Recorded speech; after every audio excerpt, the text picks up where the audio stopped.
Salut à tous, j'espère que vous allez bien. Aujourd'hui, on va parler d'un jeune prodige indien qui est classé aujourd'hui numéro 7 mondial. Il s'agit de Gukesh, très jeune joueur indien de 17 ans qui est déjà dans le top 10 mondial. À son âge, c'est extrêmement rare. Il fait un peu penser à Alireza Firouzja, mais en encore plus jeune. Et donc aujourd'hui, on va regarder une partie qu'il a joué contre Wang Gao, un autre très fort joueur qui fait aussi partie du top mondial. Partie qui s'est jouée à la Coupe du Monde d'échecs 2023. Donc c'est parti. Wang Gao qui joue D4, Gukesh cavalier F6, C4, E6, K C3 et fou B4. Donc la fameuse défense Nimzo indienne, très jouée à haut niveau. Donc Dame C2, Wang Gao qui décide de rentrer dans une très grande ligne. Et ici, Gukesh qui joue D5, c'est le coup clairement le plus tranchant contre Dame C2. Et donc on va avoir affaire à une partie assez tendue. Donc Wang Gao qui joue C prend D5, puis on prend D5 et fou G5, c'est la suite très classique. H6 fou H4, et ici Gukesh qui joue petit roc. Alors à noter que la grande ligne théorique c'est C5 ici. Et après puis on prend G5, fou G3, cavalier E4, E3, dame A5, cavalier E2, fou F5. Donc voilà, les noirs ont sacrifié un pion mais pour énormément d'activité. Donc cette ligne c'est vraiment très complexe. Il y a beaucoup de théories. Mais Gukesh qui n'est pas rentré là-dedans, il a décidé simplement de jouer sur fou H4, de jouer petit roc. Ok, donc Wang Gao qui continue par E3 pour se développer. C5 on attaque le centre. Pion prend C5. Et fou E6, développement.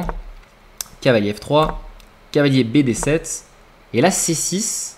Donc C6 en fait c'est intéressant parce que il va donner le pion C pour venir isoler un peu, arriérer un peu ce pion C6. Donc évidemment on est obligé de le prendre. Donc Gukesh a fait pion prend C6 et fou E2. Ok, on va avancer un peu, dame A5, petit roc, fou prend C3, pion prend C3 avec cavalier E4. On met tout de suite la pression sur le pion C3, bien joué de la part de Gukesh.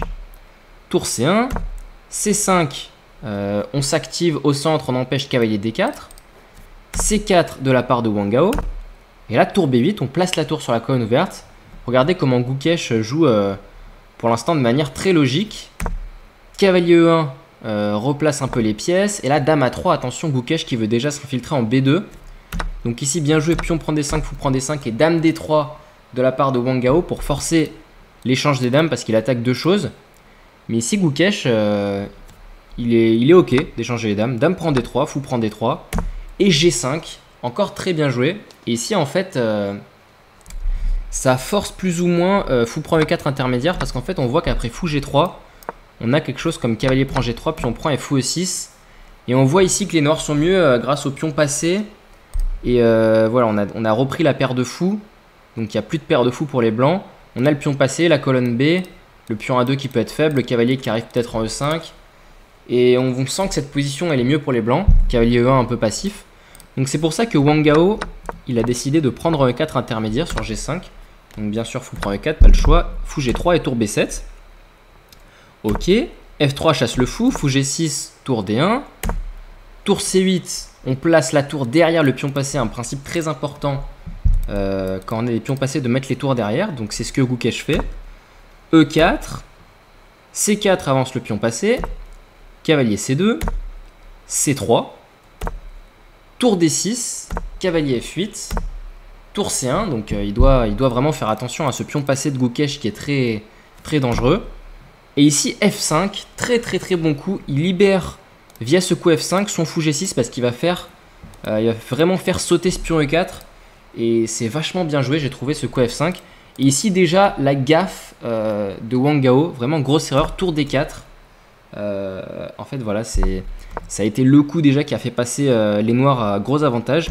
En fait il fallait plutôt faire un coup comme fou E5 et laisser le pion E4 en prise. Donc par exemple après pion prend, voilà, cavalier E3 avec l'idée de se venger sur le pion C3. Après pion prend F3, tour prend C3. Et voilà, après tour prend, pion prend, roi prend. En fait on est d'accord d'avoir un pion de moins avec les blancs parce qu'on a pas mal d'activité sur ce roi, la tour bien placée. Donc ça s'équilibre à peu près. Donc l'activité va compenser le pion. Mais finalement, Wang Gao qui a voulu garder son pion E4, il a fait tour D4 et ça c'est déjà une grosse erreur. Ici, très bon coup de Gukesh, cavalier E6, replace le cavalier, attaque la tour. Tour B4, propose l'échange des tours, évidemment c'est refusé par Gukesh. Tour D7, très bien joué, il va venir s'infiltrer bientôt en D2. Cavalier E3, et ici, pion prend. À noter que la fourchette n'était pas forcément une très bonne idée à cause de cavalier D5. Donc ça, c'était pas forcément gagnant, mais ici, pion prend E4. Très bien joué de la part de Gukesh encore une fois. Pion prend et tour D3. Et là maintenant, ça devient très très chaud. Wang Gao qui a fait fou F2 pour défendre le cavalier. On voit que s'il essaye, par exemple avec un coup comme cavalier D5, de venir faire une fourchette et d'attaquer le pion, évidemment, il se prend C2, menace tour D1 et c'est quasiment imparable. Et on voit que s'il va chercher la tour, tour D1, roi F2 évidemment pour pas se prendre une dame. Tour prend C1 et tour C4, ça tient pas à cause de fou prend E4. Encore très bien joué, menace de bouger la tour et de faire dame. Et sur tour prend fou, il y a tour F1 suivi de dame. Donc ça c'était évidemment pas possible pour Wang Gao. Donc du coup au lieu de faire cavalier D5, il a dû faire fou F2 pour se défendre. Mais ici cavalier F4 menace la fourchette. Et là ça devient très très très compliqué pour l'adversaire de Gukesh qui se bat encore. Il joue tour C2 et maintenant tour D2, l'infiltration. H3, bon on ne pouvait pas faire grand chose hein. On voit que la grosse menace de cavalier D3 elle va arriver. Et par exemple, si on fait tour B3 pour essayer d'aller manger C3, il y a déjà fou prend E4. Et bon, sur tour prend C3, on voit bien qu'il y a tour prend C2 avec le rayon X. Donc ça gagne une tour pour les noirs. Donc il a fait H3 pour se donner une case de fuite. Mais maintenant, cavalier D3, regardez, il attaque tout.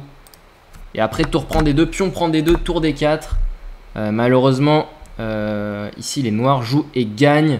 Je vous laisse, ceux qui veulent chercher, mettre la pause sur la vidéo.